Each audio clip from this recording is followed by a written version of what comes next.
Yapay zekalar. Her şeyi biliyorlar gibi değil mi? Peki onlara gerçekten ama gerçekten basit bir soru sorduğumuzda ne oluyor? Bugün dünyanın en gelişmiş sistemlerinden bazılarını tek bir soruyla nasıl teste tabi tuttuğumuzu ve aldığımız açıkçası akıl almaz sonuçları inceleyeceğiz. Sorumuz işte bu kadar net. 29 Mayıs 1453 yani İstanbul'un fethi haftanın hangi gününe denk geliyordu? Tarih belli, olay belli. Cevabın da tek ve net olması gerekir, değil mi? Ama birazdan göreceksiniz, yapay zeka dünyası için işler pek de öyle yürümüyormuş. Biz de bu basit soruyu aldık ve günümüzün en popüler, en güçlü 10 yapay zeka modelinin önüne koyduk. Ne bekliyorduk? Elbette hepsinin saniyeler içinde tık diye aynı doğru cevabı vermesini. Ama aldığımız yanıtlar beklentilerimizin çok ama çok ötesinde şaşırtıcı derecede dağınıktı. Bu kadar basit bir soru nasıl bu kadar karmaşık cevaplara yol açabilir ki? Gelin bu kafa karışıklığının ilk işaretlerine birlikte bakalım. Ve işte sorun tam da burada başlıyor. Bu tarihin hicri takvimdeki karşılığını sorduğumuz anda ortalık karışıyor. Neredeyse her yapay zekadan farklı bir cevap geliyor. Gördüğünüz gibi biri Cemaziye Lahir diyor, diğeri Muharrem, bir başkası Recep, Şevval, tam bir curcuna. Daha ilk adımda bile en ufak bir fikir birliği yok. Peki gelelim asıl sorumuza, yani haftanın gününe.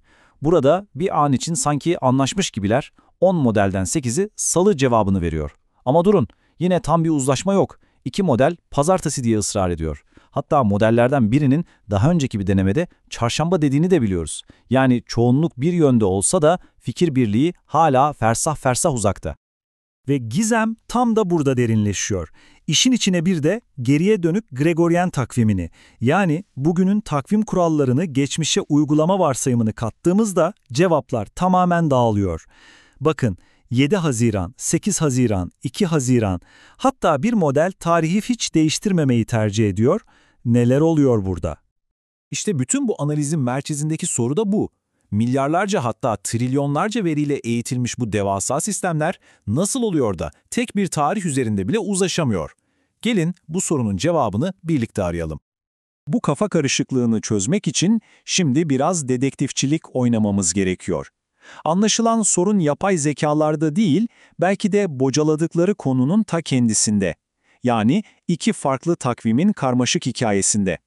Hadi şu ipuçlarını birleştirelim. Her şey aslında bu iki takvim arasındaki küçücük ama kritik bir farktan kaynaklanıyor. Jules Caesar'ın Julien takvimi bir yılı 365.25 gün olarak hesaplıyordu. Bu gerçek güneş yılından sadece 11 dakika kadar daha uzundu. 11 dakikadan ne olacak ki demeyin, bu 11 dakikalar yüzyıllar boyunca birike koskoca bir kaymaya yol açtı. İşte 1582'de Papa Gregorius'un yaptığı reform tam da bu birikmiş hatayı çok daha hassas bir artık yıl kuralıyla düzeltti. Bu zaman çizelgesi reformun neden bu kadar önemli olduğunu çok net gösteriyor. Bakın, milattan sonra 325 yılında İznik Konsili, dini günler için çok önemli olan ilk bahar ekinoksunu, yani gece ile gündüzün eşitlendiği günü 21 Mart olarak sabitlemişti. Ama o bahsettiğimiz 11 dakikalık hata birike 1582'ye gelindiğinde gerçek ekinoks 10 gün geriye kaymıştı. İşte Gregorian reformu takvimden tam 10 günü silerek ekinoksu olması gereken yere, yani yeniden 21 Mart'a getirdi. Peki yapay zekaların beynini yakan şu geriye dönük Gregorian takvimi de neyin nesi? Aslında bu gerçekte kullanılan bir takvim değil, daha çok bir düşünce deneyi. Bugün kullandığımız Gregorian takviminin kurallarını alıp sanki tarihin başından beri varmış gibi geçmiş tarihlere uyguluyoruz. Tıpkı bugünün yasalarını alıp yüzyıllar önceki bir olaya uygulamak gibi bir şey. Amaç tutarlılık sağlamak olsa da gördüğünüz gibi bu varsayım yapay zekalar için tam bir mayın tarlasına dönüşüyor. Tamam, şimdi takvimlerin ne kadar karmaşık olduğunu anladık. Peki bu bilgiyi kullanarak yapay zekayı sadece bilgisini değil, mantığını da test edecek şekilde köşeye sıkıştırabilir miyiz? İşte deneyi yapan araştırmacı tam da bunu denemiş. Deneyi yürüten araştırmacı Aydın Tiryaki çok zekice 3 adımlı bir tuzak kuruyor. Amaç sadece ezber bilgiyi değil, mantıksal tutarlılığı ölçmek. Birinci adım, reformun amacını sor. İkinci adım, bu amaca yönelik bir hesaplama yapmasını iste. Ve son olarak üçüncü adım, eğer cevapların çelişkiliyse bu çelişkiyi yüzüne vur. Bakalım ne olmuş? Ya ilk adımda başarı. 10 yapay zekanın 10'u da reformun amacının İznik Konsili tarafından belirlenen 21 Mart 325 tarihini sabitlemek olduğunu şak diye söylüyor. Bu ne demek? Kayıtlı bir bilgiyi bulup getirme konusunda bir sorunları yok. Ama zafer anı çok kısa sürdü. İşler tam da burada. İkinci adımda yine sarpa sarıyor. Reformun amacını bilmelerine rağmen bu amaca yönelik basit bir hesaplama istendiğinde yine sınıfta kaldılar. Cevaplar 18 Mart'tan 23 Mart'a kadar geniş bir yelpazeye dağılıyor. Hatta bir model o kadar panikliyor ki aynı anda iki farklı cevap birden veriyor. Mantık adeta pencereden uçup gitmiş. Ve işte son darbe. Mantık testinin tamamen çöktüğü an bu.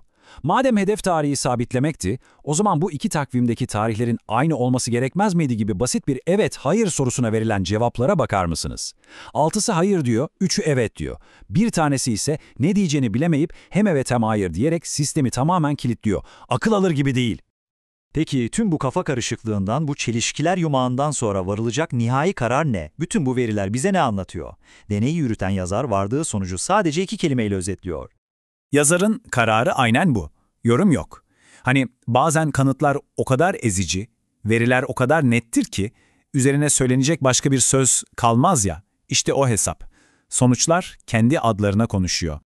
Peki bu deneyden bizim çıkaracağımız dersler ne? Birincisi, yapay zekalar inanılmaz bir özgüvenle tamamen yanlış ve tutarsız cevaplar verebiliyor. İkincisi, tarihsel bağlamı anlamak yerine saf hesaplama yapmaya çalıştıklarında bocalıyorlar. Ve en önemlisi, doğru verilere sahip olsalar bile en basit mantıksal çıkarımlarda bile çuvallayabiliyorlar. Bu durum bu araçları kullanırken neden 2 kat dikkatli olmamız gerektiğini çok net gösteriyor. Ve eğer hala bir şüpheniz varsa şu sonuca bakın. Araştırmacı bu sefer gelecekteki bir tarihi 26 Kasım 2025'in Julian gün numarasını yani net bir matematiksel değeri sordu. Sonuç ne mi oldu? 10 yapay zekadan tam 10 farklı cevap geldi. Bu kadar. Bu da bizi son ve belki de en önemli soruya getiriyor. Yapay zeka bize saniyeler içinde binlerce cevap sunabilir, evet, ama bu cevapların arkasındaki bağlamı, mantığı ve anlamı gerçekten anlıyor mu? Bu deney bize gösteriyor ki bilgi sahibi olmakla o bilgiyi gerçekten anlamak arasında hala çok ama çok derin bir uçurum var. Dedebate'e hoş geldiniz. Bugün son zamanlarda hepimizin hayatına giren yapay zekanın adeta karnesine bakacağız. Aydın Tiryaki'nin 10 farklı yapay zeka modeli üzerinde yaptığı ve aynı sorulara şaşırtıcı derecede farklı cevaplar aldığı bir deneyi merkeze alıyoruz. Bu deney aslında hepimizin aklındaki o soruyu tekrar gündeme getiriyor. Yapay zeka, İstanbul'un fethi gibi net tarihsel olaylarda veya takvim hesaplamaları gibi kesin cevapları olan konularda güvenilir bir rehber mi? Yoksa bu tutarsızlıklar, bu teknolojiye karşı dikkatli olmamız gerektiğinin açık bir işareti mi? Ben bu tutarsızlıkların aslında yapay zekanın gelişim sürecinin doğal bir parçası olduğunu ve potansiyelinin hala çok büyük olduğunu savunacağım. Bense bu deneyin yapay zekanın anlamak yerine sadece taklit ettiğinin ve tam da bu yüzden ona güvenmenin temelden sakıncalı olduğunun en net kanıtı olduğunu öne süreceğim. Açıkçası bu deneyi ilk okuduğumda ben de bazı sonuçlara, özellikle de o matematiksel hesaplamalardaki tutarsızlıklara şaşırdım. Ama sonra düşündüm ki belki de bu modellere yanlış bir gözle bakıyoruz. Onları her şeyi bilen tek bir kahin olarak değil de farklı uzmanlıkları olan bir asistanlar topluluğu gibi görmeliyiz. Deney de bunu gösteriyor zaten. Mesela İstanbul'un fetih tarihi olan 29 Mayıs 1453 hangi takvim sistemine göredir gibi temel bir tarih sorusuna 10 modelin 10'u da tereddütsüz Julian takvimi diyor.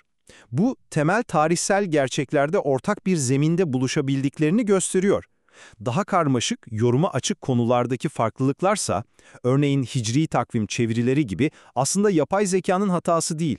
Bu tarihçiler arasında bile farklı metodolojilerin olduğu, yani beşeri bilimlerdeki mevcut tartışmaların dijital bir yansıması sadece. Bazı modellerin kullanıcı uyarısıyla cevaplarını düzeltebilmesi ise bence en umut verici kısım.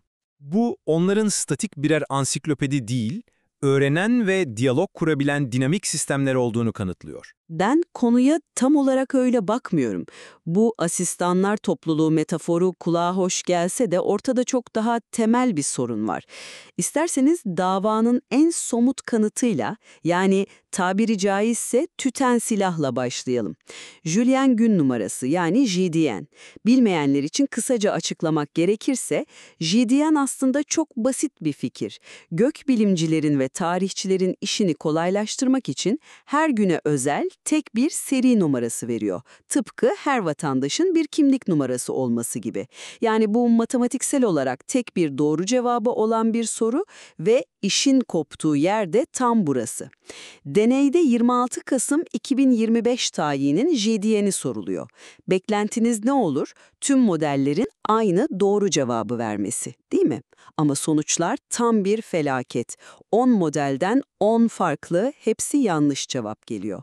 Gemini bir sayı söylüyor, ChatGPT bambaşka bir sayı, Copilot ise sanki başka bir evrenden sesleniyor gibi alakasız bir sonuç veriyor. Bu, farklı marka hesap makinelerinin 2+2 sorusuna 4, 5, 3.8 gibi farklı cevaplar vermesi gibi bir şey. Hangi birine güveneceksiniz? Bu bir yorum farkı değil, bu temel bir matematiksel yetersizlik. Bu durum sistemin en temelinde yatan bir güven sorununa işaret ediyor. Diğer hatalar, mesela Fethin gününün salı, pazartesi veya hatta çarşamba olarak verilmesi veya hicri takvim için bir ay isimleri cümbüşü sunulması, bu temel güvenilmezliğin sadece farklı yansımaları. GTN sonuçlarının problemli olduğu konusunda hemfikirim. Bu büyük dil modellerinin hassas matematiksel işlemlerde zorlanmasının bilinen bir örneği. Onlar doğaları gereği birer hesap makinesi değil, birer dil ve bağlam işleme motoru. Ancak bu zayıflığa odaklanıp asıl güçlerini gözden kaçırıyoruz. Onlar ne sorusundan çok neden sorusunda parlarlar. Mesela deneydeki şu soruya bakalım. Gregorian takvim reformu hangi tarihi sabitlemek için yapıldı? Bu basit bir ezber sorusu değil. Julian takviminin yüzyıllar içinde biriktirdiği hatayı ve Papa Gregori'nin takvimin neden adeta sıfırladığını kavramayı gerektirir. Ve 10 modelin onu da doğru cevap olan MS-210 Mart 325'i veriyor. Bu, modellerin sadece kelimeleri tekrarlamadığını, bir olayın arkasındaki tarihsel amacı ve bağlamı anladıklarını gösteriyor. Bence asıl potansiyel burada yatıyor, basit aritmetikte değil. Durun bir dakika. Hesap makinesi değiller demek kolay bir kaçış yolu. Ama bu sistemler bize kod yazıyor, finansal analiz yapıyor, bilimsel makale özetliyor. Eğer en temel, tek doğru cevabı olan bir matematiksel işlemde bu kadar feci şekilde yanılıyorlarsa, daha karmaşık hangi çıktısına güvenebiliriz ki? Bu bir teknik aksaklık değil, bu temel bir yetersizliktir. Sizin o çok başarılı bulduğunuz bağlam anlama meselesine gelince, reformun apacını bilmeleri, Wikipedia'nın ilk paragrafını ezberlemekten pek de farksız değil, asıl test o bilgiyi kullandıklarında başlıyor. Eğer o bilgiyi gerçekten anladılarsa, o zaman o bilgiye dayalı basit bir çıkarım sorusunu da doğru cevaplamaları gerekir. Deneyin bir sonraki sorusu tam da bunu yapıyor. Peki, MS 21 Mart 325'in geriye dönük Gregorian karşılığı nedir? Cevaplar 21 Mart, 23 Mart, 18 Mart, 20 Mart. Tam 4 farklı ve birbiriyle çelişen cevap. Bu bir binanın temelinin sağlam olduğunu söyleyip sonra da birinci katın duvarlarının farklı yerlerde olduğunu görmek gibi bir şey. Eğer temel bilgiyi doğru işleyemiyorlarsa o bilgiyi anladıklarını nasıl iddia edebiliriz? Bu çelişkilerin temel bir kusur olduğuna konusunda ikna olmadım. Bence bu teknolojinin içinde bulunduğu dönemin bir yansıması. Şu an bir nevi vahşi batı dönemindeyiz. Piyasada pek çok farklı model var ve her biri farklı algoritmalar ve öğrenme yaklaşımlarını test ediyor. Bu bir teknolojik evrim süreci. Hatırlayın, hani internetin ilk günlerinde de farklı tarayıcılar aynı web sayfasını bambaşka şekillerde gösterirdi. Zamanla standartlar oturdu ve o kaos sona erdi. Yapay zekada şu an o kaotik ama yaratıcı dönemden geçiyor. Bu tutarsızlıklar kalıcı hatalar değil, gelişim sürecinin sancıları. Aydın Tiryaki'nin bu deneyi gibi çalışmalar da bu sürece hizmet ediyor. Sistemleri iyileştirmek için son derece değerli bir geri bildirim sağlıyor. Bu bir başarısızlık değil, gelişim sürecinin ta kendisi.